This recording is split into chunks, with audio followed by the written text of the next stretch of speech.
ವೀಕ್ಷಕರೇ, big boss Kannada season 11 ಮನೆಯಿಂದ 100% ಪಕ್ಕಾ ಮಾಹಿತಿಯೊಂದು ಬರ್ತಿದ್ದು, ಈ ಒಂದು ಲೇಟೆಸ್ಟ್ ನ್ಯೂಸ್ ನಟಿ ಐಶ್ವರ್ಯ ಸಿಂದಗಿ ಫ್ಯಾನ್ಸ್ ಗಳಿಗೆ ಬೇಸರವನ್ನು ಉಂಟು ಮಾಡಲಿದೆ ಅಂತಾನೆ ಹೇಳ್ಬೋದು.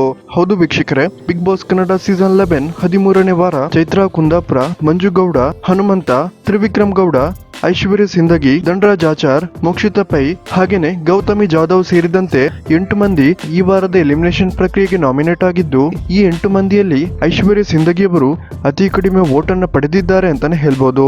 ಟಾಪ್ ಬಾಟಮ್ ಲಿಸ್ಟ್ ನಲ್ಲಿ ಮಂಜು ಗೌಡ ಮತ್ತು ಐಶ್ವರ್ಯ ಸಿಂದಗಿ ಅವರು ಇದ್ದು, ನಟ ಮಂಜು ಗೌಡ ಖಾಸಗಿ ಸರ್ವೆ ಒಂದರಲ್ಲಿ 8,300 ಮತಗಳನ್ನ ಪಡೆದಿದ್ದಾರೆ. ಅದೇ ಐಶ್ವರ್ಯ ಸಿಂದಗಿ ಖಾಸಗಿ ಸರ್ವೆ ಒಂದರಲ್ಲಿ 5,800 ಮತಗಳನ್ನ ಮಾತ್ರ ಪಡೆದಿದ್ದಾರೆ.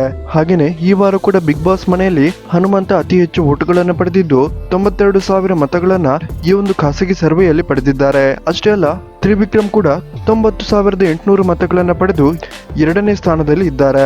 ಹಾಗಾಗಿ ವೀಕ್ಷಕರೇ, ಈ ವಾರದ ವೋಟಿಂಗ್ ನಲ್ಲಿ ಹನುಮಂತ ಮತ್ತು ತ್ರಿವಿಕ್ರಮ್ ಅತಿ ಹೆಚ್ಚು ಮತಗಳನ್ನ ಪಡೆದಿದ್ರೆ, ಅತಿ ಕಡಿಮೆ ಮತಗಳನ್ನ ಪಡೆದಿರುವ ಐಶ್ವರ್ಯ ಸಿಂದಗಿ ಬಿಗ್ ಬಾಸ್ ಮನೆಯಿಂದ ಎಲಿಮಿನೇಟ್ ಆಗಿದ್ದಾರೆ ಅಂತ ಹೇಳಲಾಗ್ತಿದೆ. ವೀಕ್ಷಕರೇ, ನಿಮ್ಗೆ ಇದರ ಬಗ್ಗೆ ಏನ್ ಅನಿಸುತ್ತೆ ಅನ್ನೋದನ್ನ ದಯವಿಟ್ಟು ಕಮೆಂಟ್ ಮಾಡಿ ತಿಳಿಸಿ.